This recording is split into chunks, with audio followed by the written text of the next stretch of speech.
Welcome back to the channel, friends. Today we got another indoor beekeeping project.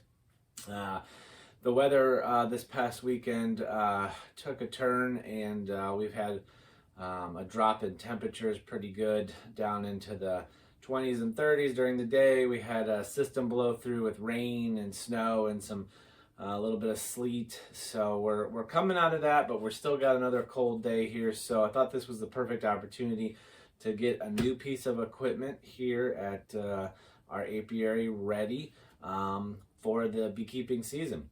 So what this is a queen castle. Now, we've never used a queen castle before, but we're excited to give this a try. Normally in the springtime, when we want to raise up some new queens, we'll just make a nuke and let the nucleus colony raise up its new queen. And this is essentially, as I understand it, again, it's new to us, it's the same concept, except for instead of creating like a 5-frame nuke, you can create 3 mini nukes in one box. So let's take this apart and take a quick look at how this works. So here, I have this ready and prepped for paint. That's why you see the painter's tape across there, and that's what I'm going to be getting into next, is getting a fresh coat of paint put on this. But you have your outer cover, your outer lid here, and then this is just nothing more than an extra super. And the reason why we picked up an extra super here, we run all 8-frame medium equipment here. We had to buy this box because this is a 10-frame medium, and the queen castle itself dimensionally is a 10-frame construction, but this is a medium version. A lot of them that you see are deeps. So we just have this, and why we have this is because when you put feeders on, the way we run our feeders is a glass mason jar. Let me grab one of those. We'll just run a glass mason jar just like that, and then our lid, we'll put our hive, our empty box on, and then the cover. So we need this box basically to put feeders on when we want to feed these little nukes. And then, again, this is pretty simple. It's just a glass mason jar. It is a lid with some tiny holes poked in that lets the sugar syrup come out. Now, our kit that we bought here did not come pre-drilled with the holes to run feeders. Some do, ours did not. So what I did, and you can see the lids are in 3 sections, what I did was drilled a hole in each of the lids that would receive our mason jar feeder. So you have an end, middle, and another end. All right, and then from there, it's just a simple divided hive body. So what you have is 3 removable panels. So you could open this up and run a little bit more frames, a little bit bigger nuke, or again, you can insert that. And at one time, you could have 3, you could be raising 3 queens in here. And the way this works is, so you have the divider so the bees can't pass through. These lids fit just such so that the bees can't pass through. And then with the feeder on, the bees can't come up above the lid. The feeder's in there, they can access the feed, but they won't be able to get above the top. So there's an entrance hole in 3 of the sides. So you'll see on the front and the back these 3 holes across the top. Now these are screened. These are nothing more than ventilation holes. And then on the front here, we have an entrance for this hive. And then if we spin it around, we have the entrance here for the middle. And if we spin again, we've got an entrance here for the end hive. Okay? So it's pretty straightforward. Like I said, we've never run a queen castle before, so I'm excited to give it a try. And again, with these, it's just going to be a matter of building out a nucleus colony. As you can see, we can fit 3 frames in here. So I'll give you a little close up. So you got 3 frames there. And what this would be out in the field is when we're ready to make some queens, and hopefully in a few weeks, and we're doing a hive inspection, it can go a couple different ways. One is if we found queen cells in already being formed in a existing colony of ours, we could remove that frame of queen cells and put it in here, and then put additional 2 frames of bees with them so that they had enough of a population and they had resources.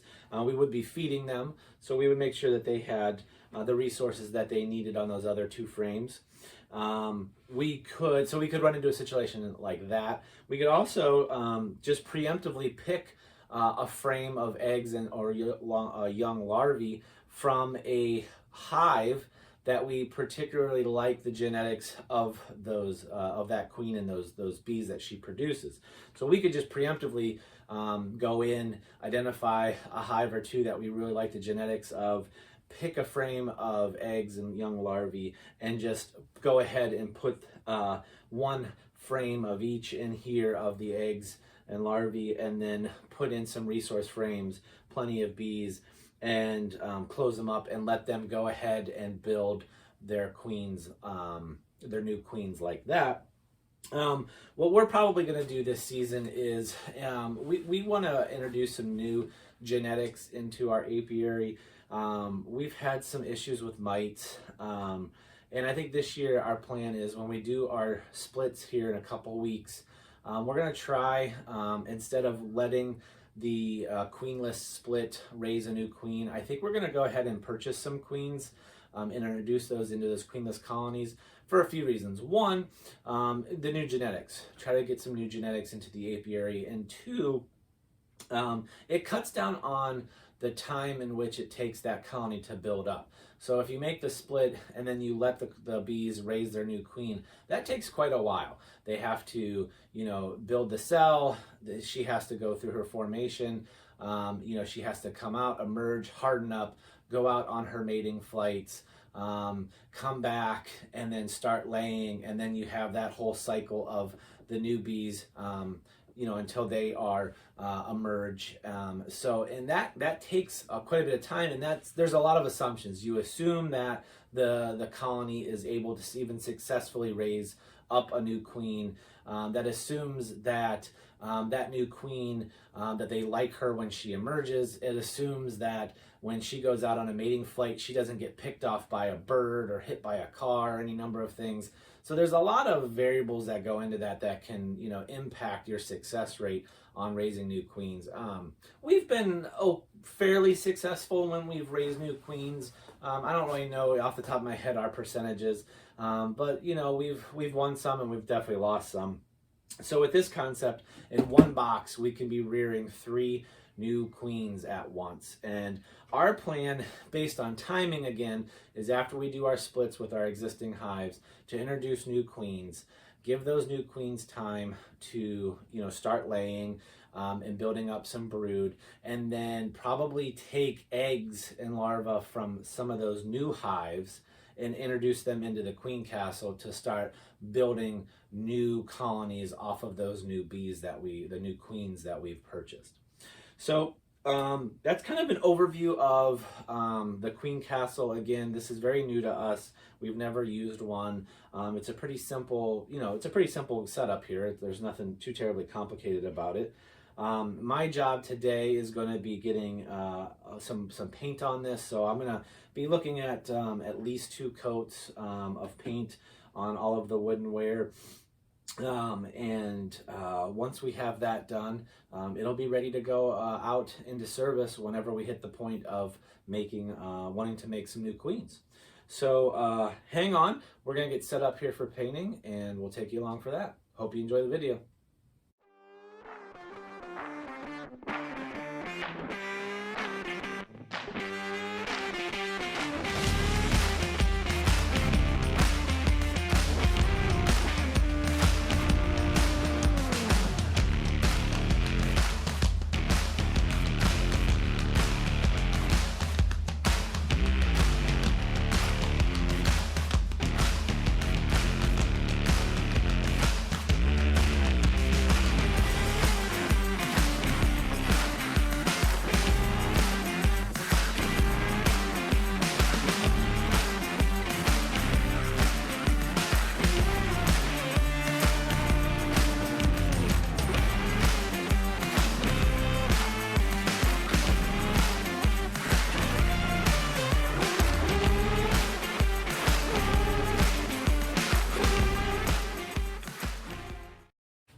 Well, friends, that's going to be a wrap on this project. The Queen Castle is ready to go into service.